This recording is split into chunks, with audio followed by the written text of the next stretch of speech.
Relax Bro. Kembali kita ke podcast Relax Bro, episod ke-11. Jangan lupa follow kita di YouTube, TikTok, Instagram, Facebook dan juga Spotify.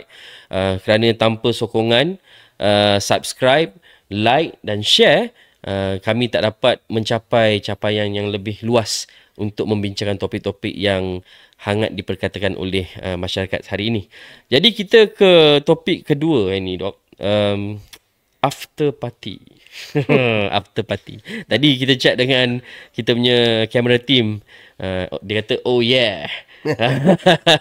Yang untuk pengetahuan pendengar dan penonton, kita punya recording team ni pelajar-pelajar universiti. Jadi kita sebut after party ni memang dia oh yeah lah. Dia faham lah. Kan? After Memang party ni sebenarnya dia adalah selepas daripada exam ataupun selepas dia tamat belajar, ada penganjuran parti. Okey, parti. Biasanya penganjuran parti ni konsep pelbagai. Tapi yang menjadi isu baru-baru ni apabila seorang pelajar Malaysia di Nottingham, seingat saya, ada buat satu komentar tentang jemputan oleh salah satu Malaysia punya Satuan Pelajar Malaysia Persatuan Pelajar Malaysia di Nottingham. Di Nottingham buat jemputan pelajar-pelajar ke after party di sana yang dikatakan ada, yalah, selain daripada menari, ada juga minum, ada juga perempuan dan sebagainya. Ada dikatakan saya tak nak lebih lanjut kerana kita pun tak tahu. Kita tak tahu macam mana. Tak tahu detail dia. So tetapi sebenarnya after party ni dalam Malaysia pun ada. Ada. Bukan tak ada. Bukan tapi tak ada. Dia cara dia lain lah. Okay, di Madinah pun ada, saya ada after party. Ada, after party ni ada. After party ada. Macam mana? Cuma kami makan nasi mandi. Makan ikan goreng, kemudian menyanyi lagu raya. Adalah. So, itu after ada cara dia lah. After party ni ada cara dia. Tapi menyambung apa yang Dok cakap tadi, seorang penuntut nama dia Aisyah ni, dia mengecam tindakan Persatuan Pelajar di Nottingham ni menganjurkan program after party yang dikatakan berlangsung di sebuah kelab. Jadi bila di sebuah kelab ni, kita tahulah dia pergi clubbing lah. Ni di luar negara. Jadi after party ni bila dibuat di luar negara ni, saya assume dia bukan setakat melibatkan pelajar-pelajar Malaysia, tapi pelajar-pelajar di luar negara juga. Mak Saleh ni kan, orang putih ni. Sebab saya pun pernah juga di masa saya belajar di UK tu, bukanlah tak ada party. Adalah party, kita pun pergilah. Pasal kita kawan bukan kawan orang Malaysia je. Kita kawan dengan orang UK, orang Greek, orang Spain. Ramailah kita dengan kawan. Tapi yang pentingnya kita menguruskan diri kita tu macam mana. Kalau benda tu membawa kepada benda yang tidak elok, contohnya minum dan ada elemen-elemen yang negatif, jangan terlibat. Jangan terlibat. Tapi kalau setakat kita nak makan, kita nak menyanyi, kita nak, orang Mak Saleh kata, orang putih kata apa ni, let your hair down. Dia lepas exam ni stres, ataupun mungkin lepas graduasi, bila mana ramai di antara rakan-rakan sekuliah tu nanti tak dapat jumpa dah. Dah tak jumpa. Ni last kopek orang kata. Last ni. Nak jumpa, nak happy-happy, nak let their hair down. Dia orang pergilah happy-happy. Sama ada nak pergi buat barbecue ke, nak pergi mandi sungai ke, mandi laut ke, terpulang. Tapi dengan syarat, kalau kita ni orang Islam, Melayu, yang kita ada batasan-batasan budaya dan agama yang perlu terjagalah. Kan? Saya ni macam ni je sekarang je macam ni. Dulu sama je. Cuma kita pandai urus lah. Kita pandai urus. Kita pandai urus tau. Mungkin ada nasihat, Dok? Okay, dia macam ni lah. Saya teringat tu bila sembang pasal kes-kes macam ni kan. Dalam satu hadis Nabi SAW, hadis Bukhari, cerita orang muda yang pergi menuntut ilmu dengan Nabi. Dia orang kata, Ataina Rasulullah SAW wa nahnu syababatu mutaqaribun. Kami ni kumpulan anak muda yang mendatangi Nabi SAW, dan umur kami mutaqarib, dekat. Dia orang datang bertemu dengan Nabi ni, anak-anak muda ni, dia orang datang ambil ilmu dengan Nabi, belajar. Ni nak cerita after party zaman Nabi SAW. Okay. Jadi bila dia orang belajar selama 20 hari dengan Nabi, Nabi nampak dia orang mungkin teringat keluarga ke, nak balik ke dan sebagainya. So Nabi SAW kata dekat orang, Nabi kata, irji'u ila ahlikum wa faqimu alaihim. Balik pulanglah kamu kepada keluarga kamu dan dirikan apa yang kamu belajar daripada aku. Sebab pasal dia orang belajar solat dengan Nabi. Tu Nabi kata tu, sallu kama ra'aitumuni usalli. Solatlah kamu seperti mana kamu lihat aku bersolat. Okay, wa'allimuhum, ajar mereka. So itu zaman Nabi SAW. Habis belajar, balik nak mengajar. Maknanya kita ambil message dia, balik nak bagi ilmu dan memanfaat kepada umat. Okay. So itu dulu punya cerita.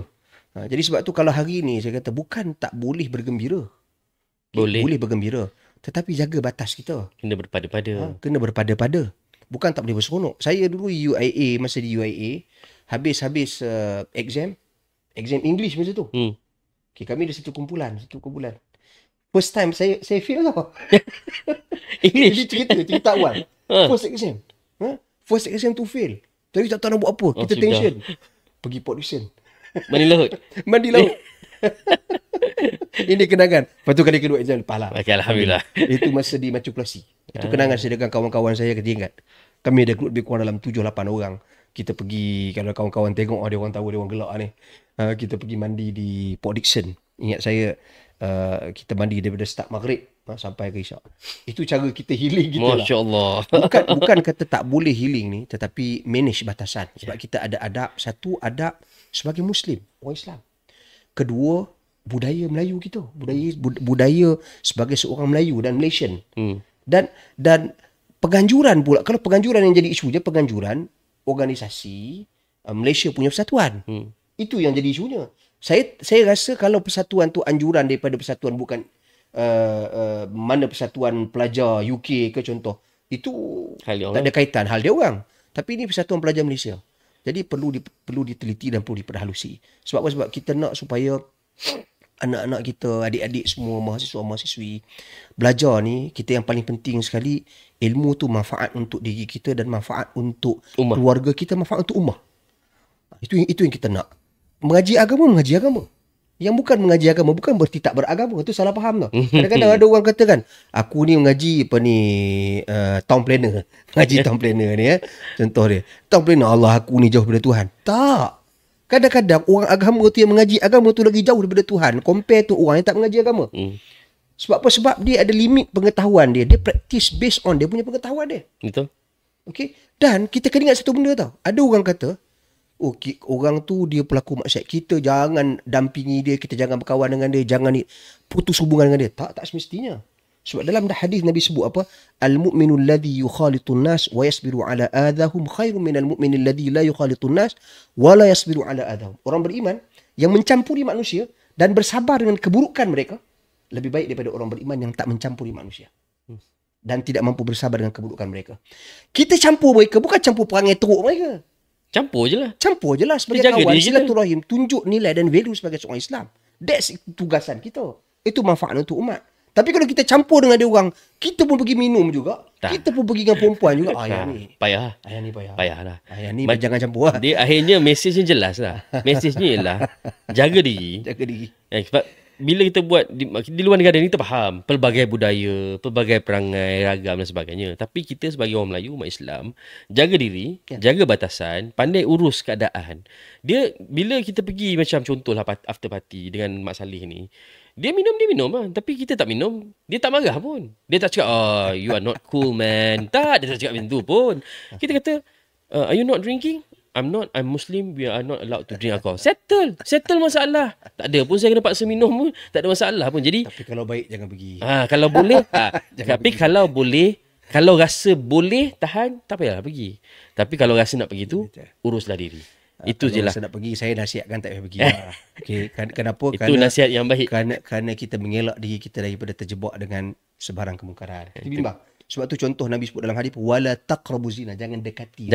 Dekati, bukan Nabi kata wala taznu. Bukan Nabi kata jangan berzina, Nabi kata jangan dekati.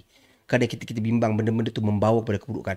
Apapun, saya terima kasih pada Aisyah atas sensitiviti itu, atas pendapat dan pandangan yang diberikan, keberanian bila memberikan teguran. Okey, dan duduk di negara barat, negara orang, okey, dalam environment yang seperti itu masih lagi mampu menjaga diri, saya kira.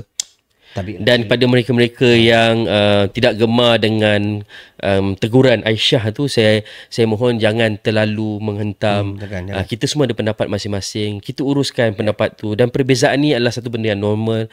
Akhirnya kita agree to disagree. Kalau rasa anda betul, anda teruskan. Tapi kita doakan supaya tidaklah terjebak dalam perkara-perkara yang tidak bermoral. Dan pada adik Aisyah, teruskan dan jaga diri elok-elok. InsyaAllah kita akan sambung ke topik seterusnya. Kembali lagi sebentar lagi dengan Relax Bro. Relax Bro.